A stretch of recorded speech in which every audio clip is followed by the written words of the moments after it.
Dragon Ball Squadra is releasing in just 4 days. I'm super excited. I played all the betas and the game was really fun. I love Dragon Ball, and in this video I got all the updates and things that you would need to know before you jump into the game. Before the game comes out, make sure you pre-register because there's going to be certain rewards. There was 3 million pre-registers already, so we're going to get little mini Goku from the Daima series, but also there's other rewards like Zenny and G capsules which unlock animations and special outfits. They've been slowly dripping out the full roster, and there's a lot of fun, awesome characters that we love from the Dragon Ball Z universe. These new characters weren't on the beta and you weren't able to try them. One of them is Hit. His role is a technical one and looks like he can hide in the clouds and ambush other characters. Another new hero is Android 17. I was wondering if they're going to have Android 17, especially if they had Android 18. And it looks like this is the Android 17 from the Tournament of Power arc. The other one is Gamma 1 and Gamma 2 in a rare tag team. They're a damage roll, and yeah, they can tag team, so it's going to be really interesting since that wasn't in the beta, and they look really fun. And again, they're slowly dripping this out, so as the making of this video, the last one was Super Saiyan Kale Berserk. I was wondering if she was going to be in it, especially when they had Khalifa Super Saiyan 2, but they have Kale, and so it's going to be really interesting. She's a damage roll. She's kind of crazy, so we'll see how she plays in the game, but that's pretty much the quick roster updates. Make sure you pre-register for the game, that way you can get all those rewards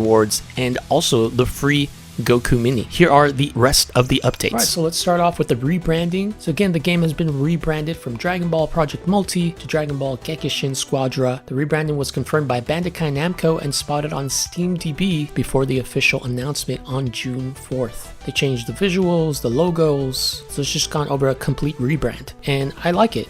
Dragon Ball Project Multi was kind of a mouthful to say, and it just seemed kind of off. So yeah, they're gonna have another network test, so another beta that you can try out the game and the gameplay for free, I'm assuming. A new network test is scheduled from June 12th to June 16th. This test will allow players to experience the game across multiple platforms: Steam, iOS, Android, PlayStation 5, 4, and even the Nintendo Switch. No Xbox, which is kind of lame, but at least it's on PC and it's not an official console exclusive. But hopefully they'll put it on Xbox Game Pass or something like that, because it'll be great. So this is going to be your chance to get hands-on with the game before its full release. I played it, I made a video about it, I reviewed it, and I made a video about it which seems like 6 months ago. It was a while ago, and we just had heard nothing from this game, and they just decided to update us out of nowhere. And so I recorded pure gameplay, so if you want to see that. But for now, just go ahead and check out that video and you can see what the game is about, and that was from the last beta that they had. Now, they did listen to feedback and they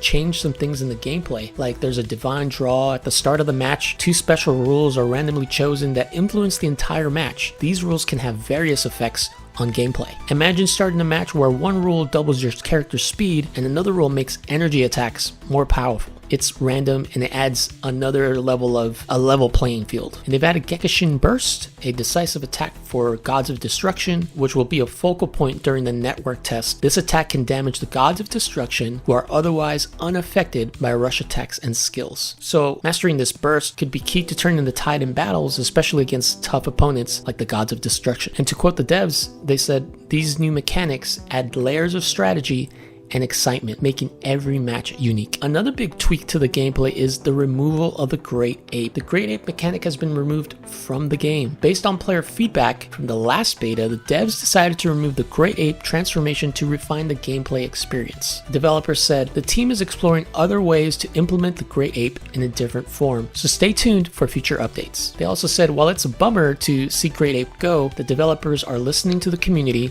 and aiming for a balanced experience. Now, when I played the beta, the Great Ape is cool, but yeah, there was a lot of balancing issues, because if you had a really good team, the Great Ape was meant for the losing team to catch up. But if you had a really good team, they would do everything and the Great Ape and just dominate the losing team. And so I think there was just a big balancing issue there. And I think sometimes like a good team would do really good, but then all you really had to do was wait for the Great Ape, and that advanced you a lot, enough to take over. So there was just a lot of balancing issues, and I'm happy, number one, that they're listening to the fans and to the community. Now, there are some new characters, and this is why I didn't make this video right after everything was announced, because I saw that they were slowly releasing new characters, letting us know what new characters would be in there. And I'm just going to go through them. It's Super Saiyan 2 Khalifa, which is a huge surprise. We already knew Android 18 was going to be there. We already knew Majin Buu Good was going to be there. And they put in parentheses good, which means there's going to be the evil one or the little tiny Buu. There's also Deborah, and that he was new. I don't remember him being there. We knew Krillin was going to be there. Super Oob, which I'm not a huge fan of, but it'll be interesting. Zamasu we knew was there. And the big surprise was Baby, the young body, the dude who took over Vegeta's body in GT. I was really surprised to see that, and it's going to be interesting to see just the different movesets and the different strategies that are going to happen. Frieza first form is there, and we all know that that's probably just going to be more forms and stuff. And Super Saiyan Goku and all the regular dudes that we've seen from the beta, Vegeta, Trunks, all those are going to be updated and added to the game. So that's it. Those are the updates. This June 12th is when the network test will be, this Thursday. So from the rebrand to the new mechanics and cross-platform features, Dragon Ball Squadra is shaping up to be an unforgettable experience. It was already fun, and this is really looking like it's going to be a really good Dragon Ball game. If you enjoyed this breakdown, don't forget to like and subscribe. Let me know in the comments what you're most excited about for Dragon Ball Squadra. Again, stay tuned for more of these videos because I'm definitely going to be playing this game. And again, let me know in the comments. I will keep you guys updated. Thank you so much for being here, and I will see you next time. Happy gaming.